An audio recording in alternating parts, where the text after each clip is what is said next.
I'm Autoblog Senior Editor James Riswick, and that is my 2006 Acura TSX, or rather it was my TSX. You see, back in early '06, I ordered that car because no dealer was ever going to carry anything like it, specifically Arctic Blue, manual transmission, navigation. It was a cool car, and as it turns out, it was a rare car. However, a little more than a year after I got it, and only about 5,500 miles, I got my dream job as an automotive journalist. I was not going to need a daily driver anymore. I was going to drive all of the cars. So I sold the TSX, never to hear from it again, until Christmas Eve of last year.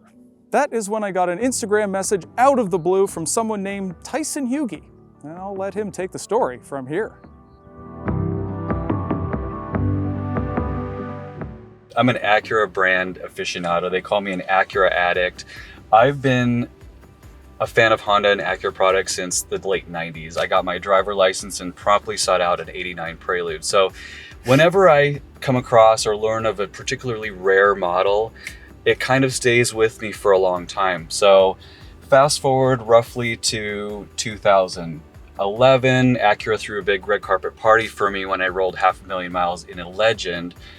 I then sort of started collecting cars, and my brother had a classmate who was a friend of mine from Southern Utah, a year younger than I was, and I knew as of about 2013 that he had a blue 2006 TSX 6-speed manual, and that car always sort of was one that I had on my checklist, just in the back of my mind, like, how cool is that color? Because you just never see them. Anyway, he and I met up in 2013 in his driveway in Cedar City, Utah. I was driving my red 92 NSX back from Salt Lake to Phoenix, where I live, and I stopped at his house. He had a black Integra GSR, this TSX, and there was my red NSX in his driveway for a photo shoot. This car still looked pretty darn nice. I mean, it was only, 7 years old at the time. But the following decade or so wasn't as friendly to it. My friend ended up replacing the car with an EV a few years ago. The TSX was relegated to side parking at his house, and the sun in Southern Utah was not friendly to it. This paint got absolutely destroyed. I don't think the car was actively exercised as much, so obviously that also contributes to some, deterioration. So I was kind of after Chanc, my friend, to just let me give this car a good home. I know you're sentimentally attached to it, but I'll fix it up and I'll, do it justice, because I know how rare it was. So finally pried the car out of his hands in December of last year. And we agreed on a price that was maybe a little bit too much for a car that needed a full restoration, but I also recognized how special the car was. It made the 400-mile trip from Utah to Phoenix flawlessly, and I kind of started doing things just via prioritization after that. So obviously I wanted the mechanical bits to be reliable before I spent a dime on paint. So tires, brakes, fluids, those were some of the first things that we looked at. Beyond that, I started just saving up, a few pennies here and there to do the exterior body work. So I have a great shop in Phoenix that worked on the car for about maybe 2.5 months. And we kept it the original Arctic Blue. I sourced an uber rare Accord Euro R body kit, which is really kind of subtle, but it's definitely upgraded. So other than that, the car is 100% as James drove it off the showroom floor, 2006. So 189,000 miles I rolled yesterday. I drove it out from Phoenix for the Acura Integra Type S press event. And it's the second longest trip I've ever taken in the car, and it didn't skip a beat. So, I think this car has easy another 200K left in it. It might not have great infotainment or, rocket-like acceleration, but this K24, Japanese-built platform with the manual is one of Honda's most crowning achievements. I mean, if they could sell this car as the Accord in Europe, which they did, they had a lot of faith in it, because that nameplate carries so much weight.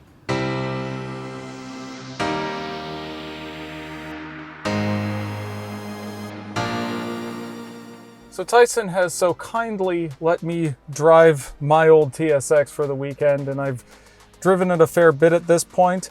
And, you know, I must say that after 16 years, I'm a little grayer, and well, so is this car. The brakes, a little squishy. The front suspension does feel a bit knackered, and it's hard to know just how much that's impacting the steering, because maybe I have rose tinted glasses for just how good the steering was on this car, but either it's not as good as it used to be, or it just wasn't as good as I remembered. And that said, this engine, just superb. It feels and sounds brand new. Still revs sweetly to 7,000 RPM. There's 205 horsepower, 164 pound-feet of torque, which means that the power delivery is definitely old school Honda, unlike the turbocharged engines we've come to kind of love today. You do have to go down probably one more gear than you were expecting. It really is a testament to just how good Honda builds an engine and how well maintained the person I sold this car to and the previous owner kept it.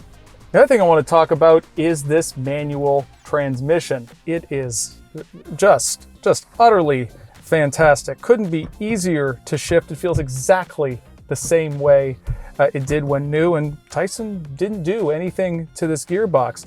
And if you're wondering about the lineage of the Civic Si and Type R, the Acura Integra, those wonderful manual transmissions that we go on and on and on about, well, I would say that their lineage started with this gearbox. I've driven Hondas before it. I drove the contemporary TL V6 with it, and they didn't feel as good as this. No, this feels like today's Acura and Honda manuals. So besides driving it, I want to talk about the interior, because it really is impressive. And not just because of the wonderful job that, again, the previous owner and the person I sold it to did in maintaining and keeping this car nice. Now, besides its current state of condition, I want to talk about just how well the TSX's interior has held up from a design perspective after all these years. Obviously, there's some dated elements, but specifically that touchscreen navigation system I went out of my way to order. I've got my tape measure out, but that's about 7 to 8 inches, which is kind of the basic touchscreen today, all of these years later. And I want to point out this screen here, because really, yes, it's navigation, but I didn't buy it for navigation back then. I bought it for the functionality of its satellite radio system, which was a whiz-bang wow thing back in the day. I loved it then. I still love it now. And the key elements here, radio presets on the bottom and the information of the song that's playing. That was amazing at the time, and I still like that.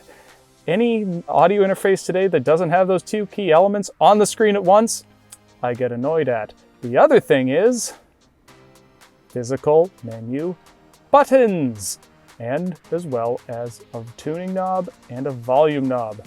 These days, anytime that a car does not have the combination of a touchscreen and physical controls, we get pretty annoyed, because this car kind of laid out the recipe for what worked very well. The other thing I like is there's this redundant element up here that tells you what your radio station is, the time, and if the car was on, and the climate control is on, what the left and right temperatures are. Really like that. Gauges, really, they're traditional gauges. They still look pretty good. Perhaps the fonts are a little dated. You do have a trip computer that you can go through various modes using the steering wheel down there. But in general, I still like this interior. It's still very easy to use. And oh yeah, one more thing. Because there's only a few very obvious signs of wear. You know, not surprisingly, the seat bolsters and the seat bottom here. And the seat is a little softer than originally was, but 189,000 miles. I've seen cars with 80,000 that look worse than this. And it's right here. The turn signal, the little off, that has been smudged away a bit. Otherwise, all of these buttons look brand new. They operate as if they are brand new. I just love the kind of record like etching in this knob. All these buttons look great. The shift knob at the top of it, it's a little pitted, but still feels great. The leather looks good on it. Oh, and this button right here. But again, dude, 189,000 miles.